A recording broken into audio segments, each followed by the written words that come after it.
आज शुक्रवार दिनांक 2 फरवरी 2024। आज का शीर्षक है एक उत्कृष्ट जीवन।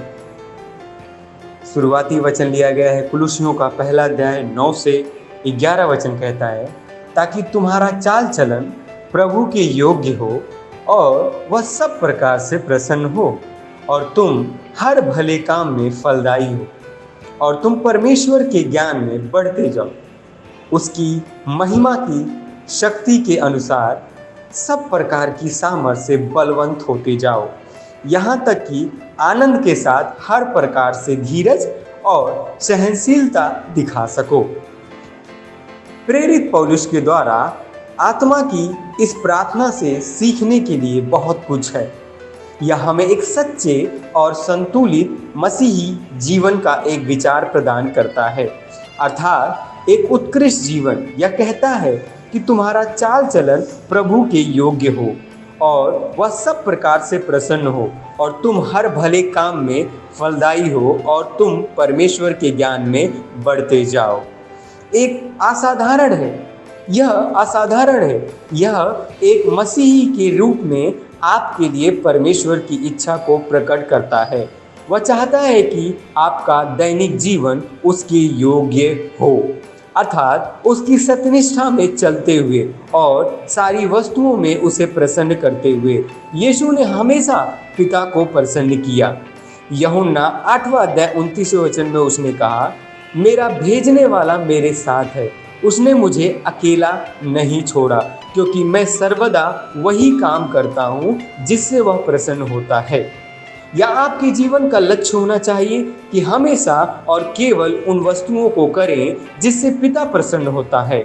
इसके साथ साथ वह कहता है, हर भले काम में फलदायी होकर उस प्रकार के जीवन के बारे में सोचो जहां पर आप हर भले काम में फलदायी हैं। मसीह यीशु में हमारे पास यही है, अर्थात एक उत्कृष्ट जीवन।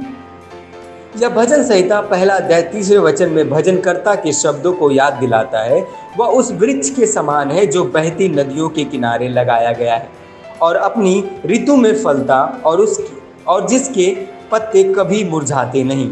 इसलिए जो कुछ वह मनुष्य करे वह सफल होता है। इतना ही नहीं, जैसे ही आप प्रभु के योग्य चाल चल रहे हैं, सारी वस्तुओं में उसे प्रसन्न करते हुए और हर भले काम में फलदायी, वैसे ही वह चाहता है कि आप परमेश्वर के ज्ञान में बढ़ें।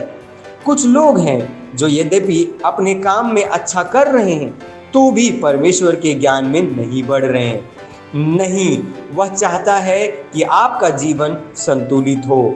ऐसा मत होने दो कि आपकी नौकरी या व्यवसाय ने आपका ध्यान प्रार्थना करने, पवित्र शास्त्र का अध्ययन करने और परमेश्वर की वस्तुओं में बढ़ने से भटका दिया। एक सच्चा और संतुलित मसीही जीवन है सत्यनिष्ठा में चलना, सारी वस्तुओं में परमेश्वर को प्रसन्न करते हुए, हर भले काम में फलदायी और परमेश्वर के ज्ञान में बढ़ते हुए। हालेलुया। ये सुंदर समय है प्रार्थना का। आप जहाँ कहीं भी हैं अपने पवित्र हाथों को उठा सकते हैं और मेरे पीछे इस प्रार्थना को दोहराइएगा।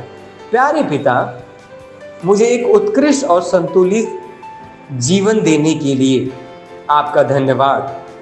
आपके आत्मा के द्वारा मैं प्रभु के योग्य जीवन जीता हूँ और बर्ताव करता हूँ।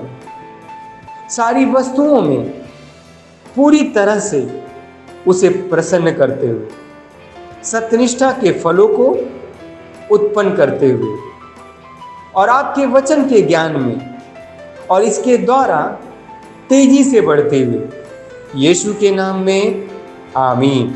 अतिरिक्त अध्ययन में आप पढ़ सकते हैं इब्रानियों का 13वां अध्याय 20 से 21 वचन और 3 यूहन्ना का पहला अध्याय 2 वचन। एक वर्षीय बाइबल अध्ययन योजना में आप पढ़ सकते हैं मत्ती का 23वां अध्याय, निर्गमन का 24 से 25 वचन, निर्गमन का 24 से 25 अध्याय। द्विवर्षीय बाइबल अध्ययन योजना में आप पढ़ सकते हैं प्रेरितों के काम का 14 अध्याय 19 से 28 वचन, अय्यूब का 36 से 37 अध्याय।